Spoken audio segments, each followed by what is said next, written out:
How many of you are engaged in fundraising as board members, staff, or volunteers for a nonprofit organization? Me too. One thing I've learned is that a big challenge faced by nonprofits today is recruiting a new generation of donors. I've been giving some thought to this challenge, and I want to share a counterintuitive conclusion. Here's my idea. Encourage people to give by inspiring them to be selfish.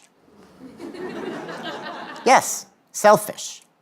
Now, you may think the idea is outrageous, offensive, maybe even downright un-Jewish.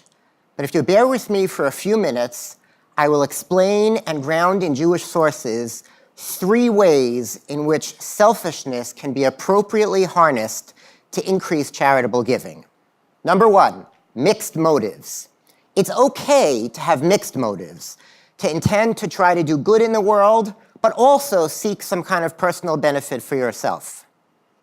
Number 2, personal drive.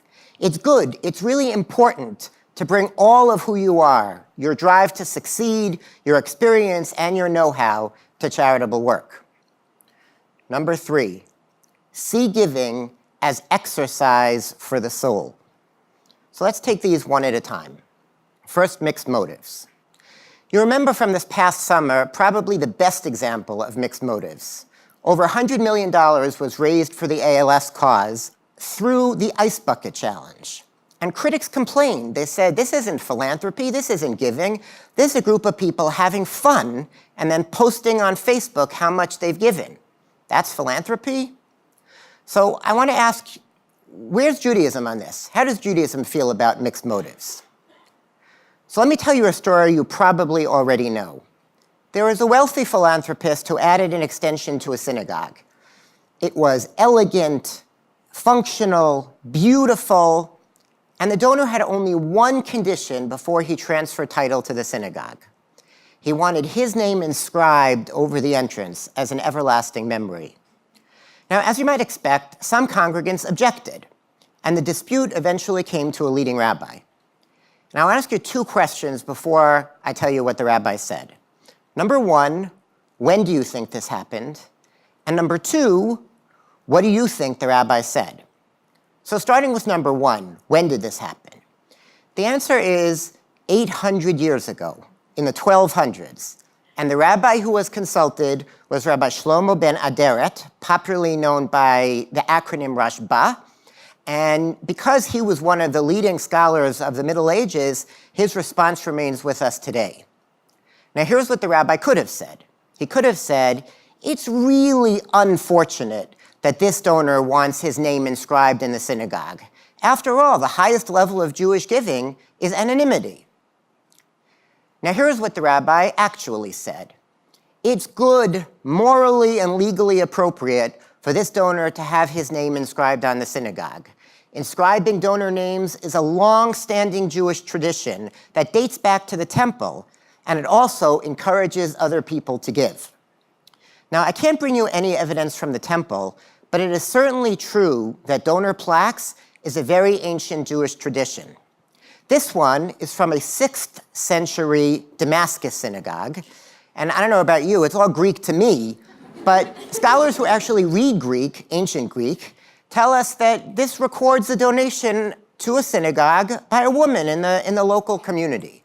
So it is really true that mixed motives have been a long-standing Jewish tradition, and it's okay. The takeaway is that there's a place and an important place for spirituality and generosity, as we'll discuss, but the important thing is to be giving, even if the motives are mixed and in part selfish. That's number 1. Number 2, personal drive. I work for a foundation named Avichai, which was founded in 1984 by Zalman Chaim Bernstein. Zalman Bernstein made his fortune managing other people's money. And he was a very competitive person. He absolutely hated to lose. Once he bet a friend about which was the tallest tree in Westchester. He actually chopped down another tree to ensure that he would win the bet. Now, Zalman turned to philanthropy for a really important reason. When he grew up, he did not have the benefit of a Jewish education, and he came to Jewish literacy and identity later in his life. And he wanted to ensure that other people had the opportunities that he didn't have. And when he turned to philanthropy, he wanted to win, he wanted to succeed. And so he knew that he wanted to bring the business practices that had brought him success in business into his philanthropy. Bernstein and Company was based on the quality of its financial research. And Zalman wanted Avichai to be based and make its decisions on the quality of its social science research. And in the early 1990s, when Avichai was seeking the most effective vehicle for sustaining lifelong Jewish commitment, Avichai commissioned the research. And when it came back, the answer was Jewish day schools. Avichai began investing in Jewish day schools using the opportunities identified by the research. Even after Zalman passed away in 1999, when Avichai turned to the field of summer camping, it again started with the research and invested based on the opportunities available. Zalman brought who he was and how he succeeded in business to his philanthropy. Let's take another example. There's a small company based in Atlanta, co-founded by Bernie Marcus. You may have heard of it, Home Depot. Now, when Mr. Marcus turned to his philanthropy, he used the same retailer skills that he brought to his business. So when he decided he wanted to reduce the incidences of the transmission of genetic diseases, here's how he went about it. He took 3 steps. Number 1, he ascertained that there were actually genetic tests for the diseases he wanted to address. Number 2, he bid out the testing among competing laboratories to ensure that the customer would have the lowest price. And number 3, when doctors did not offer the testing or didn't recommend the testing fast enough, he began direct selling to young couples on the web. Now, this idea of bringing all of who you are and your know-how and your expertise to charity is deeply rooted within Judaism. The Mishnah in Sanhedrin notices that each of us is born with a distinctive physical image and a unique personality. And the Mishnah asks each of us to say, Bishvili nivra ha'olam. The world was created for me. Now, this is not meant in arrogance. My existence justifies the world. To the contrary, it's meant to encourage taking responsibility. Each of us has a unique package of talents, expertise, personality traits that enable us to change the world, to help other people in a way that nobody else can. Now, we don't all have the resources to be a Mr. Bernstein or a Mr. Marcus, but we all have something distinctive, whether it's vocational skills, architecture, business, marketing, or personality traits, maybe just a sense of humor, which can really transform a nonprofit that we work with and give to. And more than transforming the nonprofit, it will enable us to realize our best selves as human beings. That's the selfishness of it. Let's turn to number 3, giving as exercise for the soul. Some people argue that giving is good for you. It enhances your mental health. It enhances your physical well-being. And there's good data to support that.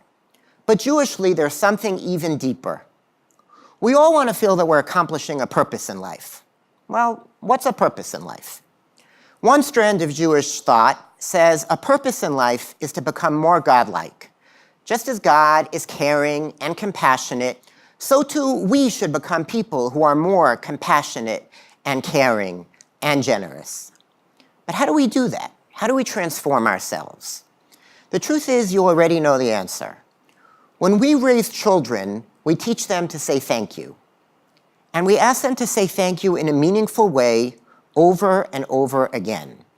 And we believe that if they say thank you enough times in a meaningful way, they will become grateful people.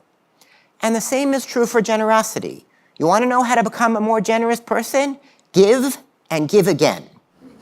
Now, I want to mention sort of an extreme formulation of this based on a blog post I once posted. Take the following hypothetical. You have $1,000 to give to charity, and you have 2 choices. You can give $1,000 to one family, or you can give $1 each to 1,000 people. Which would you do? 175 people responded to the blog post, and here's how they broke out. 158 people said they would give $1,000 to one family. And it's easy to understand why. We all want to have impact. If you give $1,000 to a family, you put food on the table for a month. If you give $1 each to 1,000 people, you haven't materially changed their circumstances. Now, if I had the power of time travel, and I could bring this blog post back to the 12th century, I know that there would at least be an 18th. Because Maimonides, perhaps the greatest Jewish thinker in the area of charitable giving, was the first to pose this question. And he argued that giving $1,000 to one family, that's really important to the family, but it does nothing to transform who you are. The giver is unaffected. However, if you give $1,000 1,000 times, $1 each to 1,000 people, the giver is transformed into a more generous person. Now, we don't have to accept the bifurcation. Either we should give to be more generous people, or we should give to have impact. We can do both. We can try to give in ways that have impact and enable us to transform ourselves. But the key insight is that it's the act of giving again and again that changes our personalities and our spirit. And we actually know this. All of us who go to a gym and we lift weights, think about it. We don't try to strain under the one heavy lift of the sort of impossible to lift weight. That's not how you transform your physique. Instead, you do the reps. You find the right weight, and then again and again, you repeat. And that's how you transform your physique, and that's also how you transform your spirit. Right now, giving is marketed primarily as an opportunity to have impact. How about if it were also marketed as an opportunity to transform ourselves? People pay every month to attend a gym, boot camp. Would people pay, would they contribute for the opportunity to transform themselves spiritually? We should try it. So let me pull this all together. If you're a donor, prospective donor, thinking about your own giving, know that it's okay to have mixed motives. Give because it's good, and also you can have fun or get some public recognition. More importantly, see giving as an opportunity to bring all of who you are to the experience, to realize the best possible you, and understand the opportunities for transformation, self-transformation, inherent in the giving experience. Now, to return to my original question, if you work for a nonprofit trying to think about how to motivate a new generation of givers, this has real implications for you. Yes, find opportunities for people to have fun and get recognition, but also make sure that the context of your organization provides opportunities to bring all of who they are to the giving experience, to bring their personalities and their talents, and have that shape the organization. And also remember that what you most have to offer is the opportunity for personal transformation. I can guarantee you this. Any donor who is transformed by participation and giving in your organization will be a repeat donor. Imagine if there were a new generation of young people willing to think selfishly in this way. Imagine if we were. Thank you.